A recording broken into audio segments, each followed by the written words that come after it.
Welcome, everyone. My name is Katie, and I will be your moderator tonight. Tonight, we're joined by Kelli Manning, who brings over 5 years of experience as a sales coordinator at Unitas PPO Solutions, specializing in guiding new build and transition practices through successful PPO negotiation and credentialing strategies. If you have a question, please type it into the Q&A box and we'll address it at the end of the webinar. And CE is not available for this webinar. So welcome, Kelli. Thank you so much for being with us, and I'll pass it over to you now. Perfect. Hello, everyone. Thank you all for joining us tonight.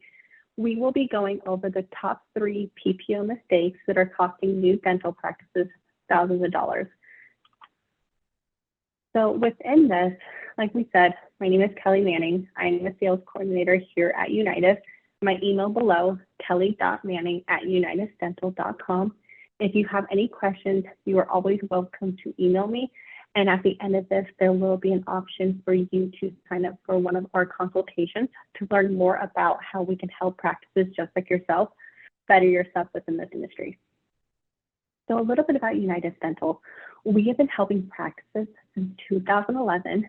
We work with thousands of practices in all 50 states. What's really cool about that is no 2 states are the same. Whether you're here in Arizona or you're in California, New York, our demographics can look pretty differently when it comes to pricing, who we see, popular PPO plans, everything of that nature. So everything is specific to you and your location. Right now, we currently have over 2,000 dental practices, just like yourself, operating with our consultants. And Unitas has grown drastically over the past couple of years. We now have over 100 PPO insurance consultants who are here to hold your hand through all the aspects of how do I take PPOs, how do I know that someone is looking out for me, and how can I make sure that all the right decisions that, I always say, you don't know what you don't know. Well, we do. So on the one thing that I hope you learn from today is your profitability should not be the last step of your new practice. Insurance reimbursement on average will make up about 70% of your total revenue. So that's a huge opportunity. And there are so many steps when starting a new practice, but oftentimes it's really easy to think that, or even assume that your PPOs should not be the forefront. This leads to almost like a shotgun credentialing method where it's like, okay, well, I know I need this new equipment. I have to get staff. I have to get my CRM. But what about credentialing? All these things that you're investing into, your PPOs are the one thing that invests back into your practice, providing yourself with a paycheck and a raise year after year. So today we're going to cover those steps and help avoid those problems. So 3 big mistakes that are costing new dental practices thousands are ignoring the revenue goldmine, that credentialing time bomb, and the accidental DIY disasters. The revenue goldmine, establishing your fees and your marketplaces. So we kind of spoke about this already, that no 2 states, let alone counties, could be the same. So things that we think about, how are your UCRs and your office fees affecting your PPO reimbursements?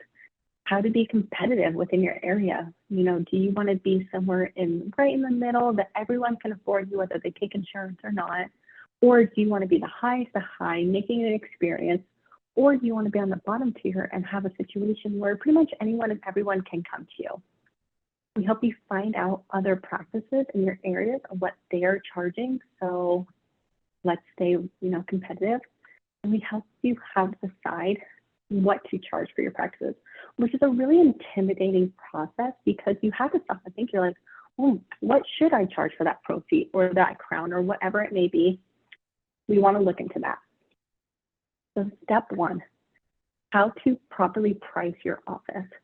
Every claim that you submit indicates your practice's UCRs. Now, insurance companies are going to set their fee schedules based on the data of what everybody else is submitting. Think of it kind of like when you put your home up for sale and your realtor looks at comps. If you're trying to sell a home that's $500,000, but everyone else is at $200,000, well, that's a pretty big difference in pricing. So therefore, not only does your UCRs affect the industry as a whole, but they affect everybody else.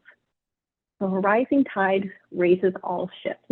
Low UCRs can correlate with low PPO reimbursements. High UCRs, well, that's going to correlate with the higher. Your office fees are the starting point for all the discounts, insured or not. Step 2, how to find out what other practices are offering and charging. The percentile-based analysis information is available to provide you with insight onto what other offices are practicing. Now, this can feel a little taboo, whether you're new to the area or you're talking to your colleagues, like, hey, what are you charging? Things like that. Unitas and Henry Schein both provide this as an analysis tool, and Unitas advises practices to set their offices at the 80th percentile. This is kind of that sweet spot that you're taking good insurance, but almost everybody else can also take you.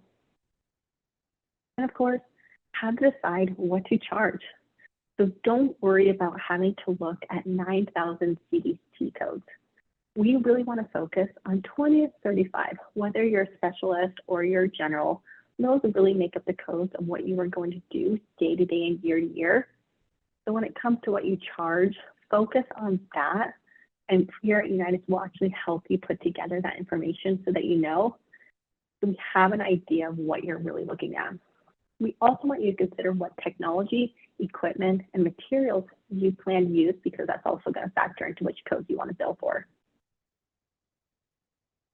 So deciding your fees. Your office fees should typically be about 20 to 30% higher than your highest paying fee schedule. Well, how do you know what your highest fee schedule is? How do you know if that was the highest offer? You also want to look into how you finalize your office UCRs as early as possible. So again, these are all things that are easy to be overlooked when you're opening up a new practice, just because there's so many components that aren't on the forefront, and you don't know what you don't know. And unfortunately, this isn't something that's taught in dental school.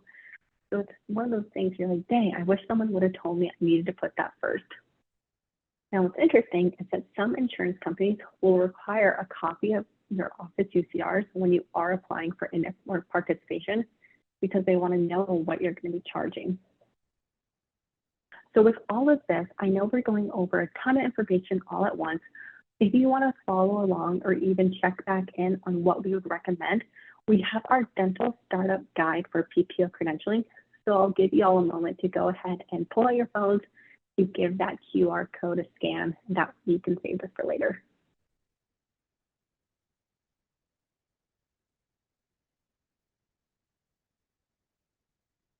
All right, moving on. If for some reason you weren't able to scan that QR code, there will be an option at the end of this that you can schedule a consultation, and we can make sure that you receive that information during that time as well. So the credentialing time bomb. Now, this is always a very sweet spot into what I preach every single day. I've been with Unitas for 5 years, and this is something that I hold near and dear to my heart, just because it was such a wake-up call. Myself, I didn't even know that there was a time crunch when it became credentialed. So what we're going to go through is the purpose of insurance participation, how conducting that market research can help with selecting the right PPOs and marketing, why it's helpful to look at your competition, and who your major PPOs are. Now, the purpose of insurance participations. This can really be a situation of doesn't make sense for me. When it becomes in-network, the benefits of that are being listed on the preferred provider directory. So obviously that's free marketing. That helps with new patient acquisition, patient retention, and increased treatment plan acceptance, because you can take multiple. Now, the cons of being a network is that a dentist is basically agreeing to accept the discounted fee for your services, and that discounted rate is dictated by the insurance company. With conducting the market research, we want to identify the largest employers in your surroundings, determine which PPO's company benefits from their administrator through. We want to consider contracting with these insurance companies, and we want to consider utilizing this information. So what this really comes back down to is whether you have a huge hospital, a university, a tech company, how wonderful would it be if you had an insight of saying, oh, wow, they take Blue Cross Blue Shield of Arizona, or they take Guardian, whoever it may be. Well, that's only, half a mile away from me. That's a great opportunity, because before, during work, after work, whatever it may be, you're in a convenient area, and patients love the act of convenience. So it's easy to go ahead and say, that's a PPO I want to be in network with. Now, while it's helpful looking at your competition, we also want to identify your nearest competitors' practices. Sometimes it's beneficial to review their website for insurance participation. Do they take Aetna? Maybe I should also take Aetna. Review those PPO directories for the practices. Compile a list of your findings for the practice. Make a brain dump of what you're looking at and match their participation. Being relevant and convenient. That's always step one to patients. And of course, identifying any insurance companies these providers are not with. Fill in those gaps.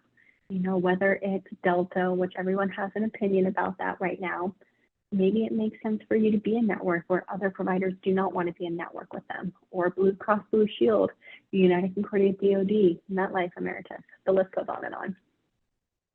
Now, the major insurance companies in the US, I'm sure a lot of these stand out to you. Some of them are state specific, like First Dental Health, that is major in California. But with that being said, here at Unitas, we're going to help you with that idea of, am I missing an opportunity? Was there something I should have looked at?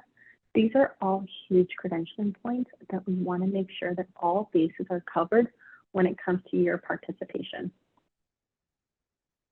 Now, the accidental DIY disasters. So how to minimize the PPO risks and maximize the PPO reimbursements. The most common DIY mistake that new practices make and how to avoid them, how to ensure your PPO fees are competitive, and how to minimize the risk.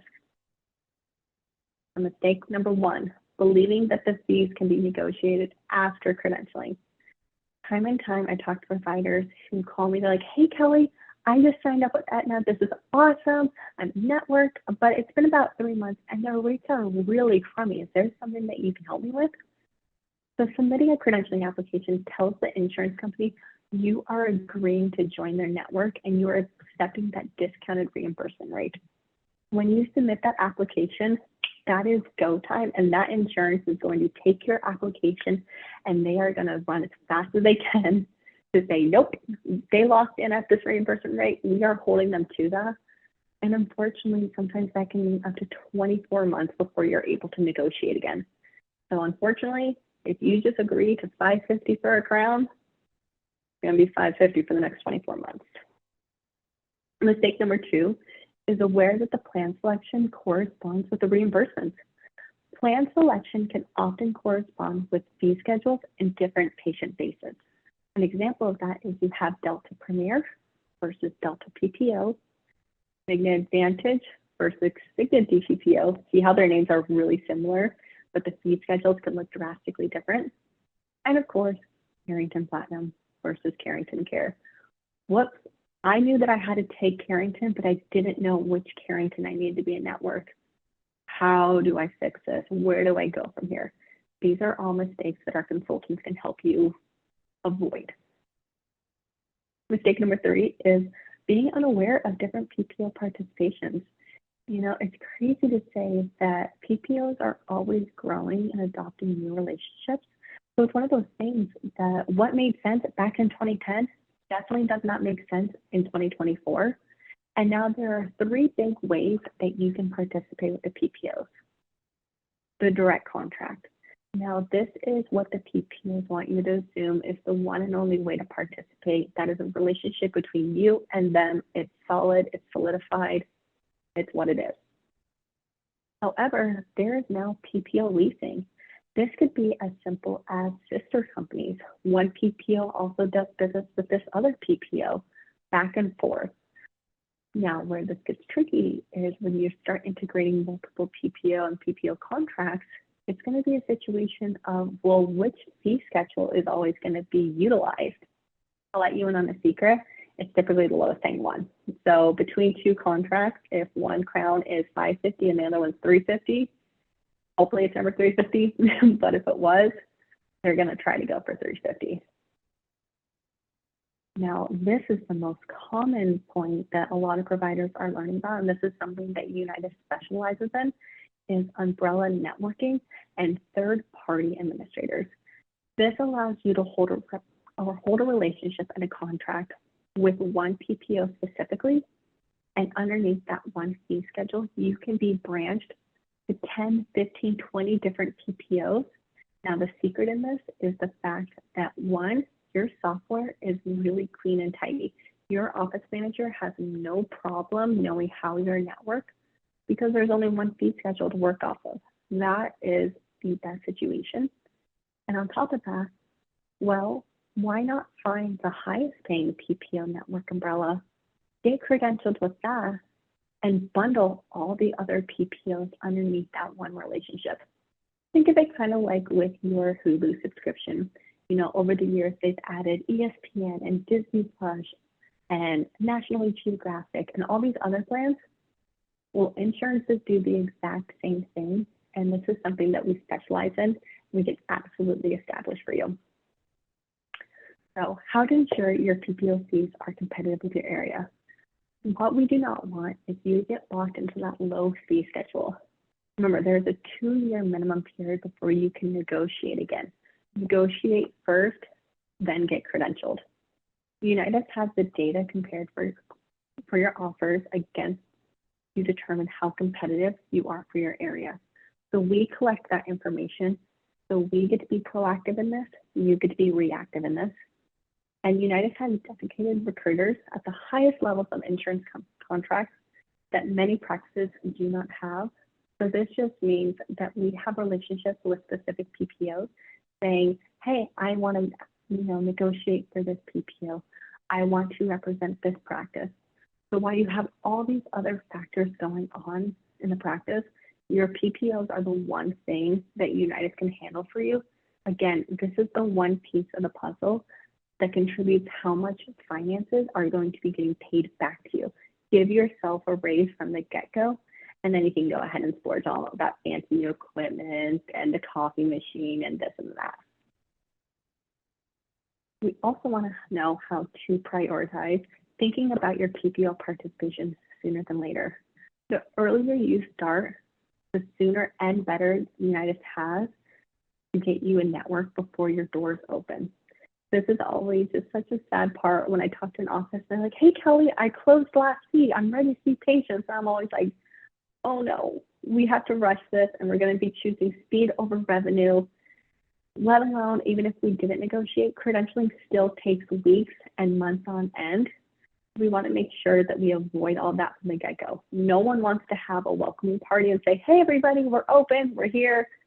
You got to pay out of pocket or use your out-of-network benefits. We want to avoid that altogether. United can also help you evaluate each insurance company's fee schedule before credentialing. So this means that before you just sign your name on that contract and send it off into the abyss, no, does this make sense for you? Let's look at those top 20, 25 codes, naming and 30 codes. Does this pay you, what you want to be paid? Let's find out. We're also going to help you consider the different participation options and develop a strategy with that. Should we hold that direct contract? Should we do that leasing agreement? Should we go to that umbrella network? We look at every single PPO to say, here's option A and option B. What makes sense for your practice? No two offices are the same, and then there's a lot of similarities when it comes to the states. It really comes back down to what makes sense for you and what's your vision here. So breaking down our services, what is included in our Practice Start program is we will help you determine your UCRs, that office fee analysis report, getting all your negotiations, credentialing.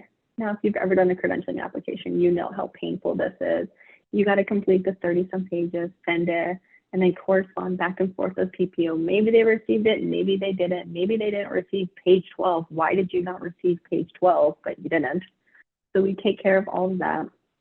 Start to finish credentialing, our in-house discount plan. And the biggest blessing in all of this is that you have a dedicated United representative over the next 12 months to really hold your hand through this entire process. Again, I'll say it again and again and again. You don't know what you don't know, and this isn't something that is really taught nor spoken about. And it almost feels like you have to put some skin in the game to start to find trends and learn for yourself. There is no reason that you can avoid all of this from the get-go and have a solid foundation from the very first moment that you open up your doors.